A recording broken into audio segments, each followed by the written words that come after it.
Welcome back to The Explainer. So today, we're setting the stage for a pretty fascinating dynamic that is, well, happening invisibly all around us literally every single second.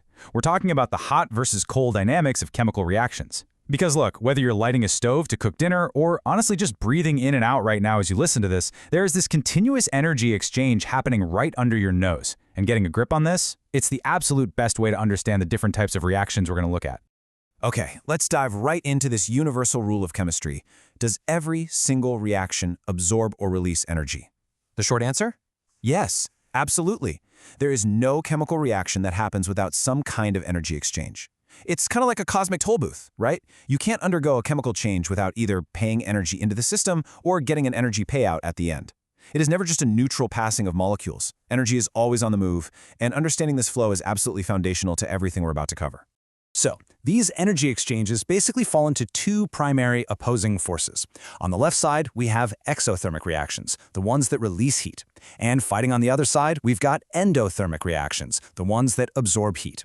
You can think of it as the ultimate yin and yang of chemistry. Every single type of reaction you will ever encounter, no matter how crazy complex the molecules get, is essentially acting as either a tiny heater or a tiny cooler for its environment.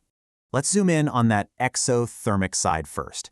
These are the reactions that push energy outward into their environment. You'll notice the temperature spikes here. These reactions release heat, literally making their surroundings feel warmer to the touch. The prefix exo means outside, and thermic, relates to heat. So heat goes out. It's this high-energy outward push that warms up everything nearby, transferring thermal energy straight to whatever happens to be close.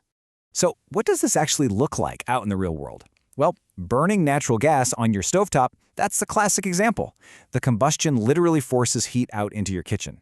But it gets way more personal than that. Right now, literally, as you are sitting here going through this explainer, your very own body is performing a continuous exothermic reaction.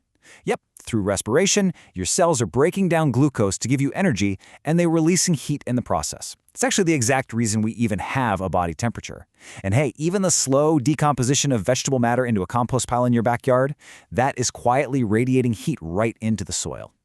Now let's completely flip the script here. Endothermic reactions are basically the energy-hungry processes of chemistry. Instead of pushing heat out, they pull heat in from their surroundings. And because they're stealing heat from the environment to power themselves, they actually make their surroundings feel cooler. The absolutely crucial point here is that while all types of reactions involve both breaking and making bonds, in an endothermic reaction, the sheer effort required to break the existing chemical bonds is way greater than the energy released when new ones form. So they're essentially vacuuming up the surrounding heat to do all that heavy lifting. And that brings us perfectly into the actual types of reactions we see in chemistry. Take a look at this. This is a classic decomposition reaction. We're looking at the breakdown of calcium carbonate.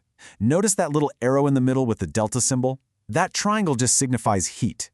To force that calcium carbonate, the CaCO₃, to break apart into calcium oxide and carbon dioxide, you literally have to pump it with continuous heating. The second you take the fire away, the reaction just stops dead in its tracks. It's kind of like rolling a massive boulder up a hill. It requires this constant active energy input because those initial bonds desperately want to stay together. Oh, and for the students tuning in right now, pay really close attention to this next point. This isn't just some neat theory. This is highly practical exam-passing knowledge. Identifying respiration as an exothermic reaction is a super classic, repeated one-mark question on CBSE exams. Examiners absolutely love to test if you realize that your own biological breathing process is, chemically speaking, a heat-releasing fire. So memorize this fact, lock it in your brain, and grab that easy point on test day, for sure. All right, let's lock all of this into a perfectly structured mental map. If a reaction type is exothermic, your surroundings are always going to feel warmer, just like our bodily respiration example. On the flip side, if a reaction is endothermic, it is actively absorbing heat, which means your surroundings will actually feel cooler. And this perfectly describes what happens during a decomposition reaction, like we just saw, that relies heavily on breaking bonds.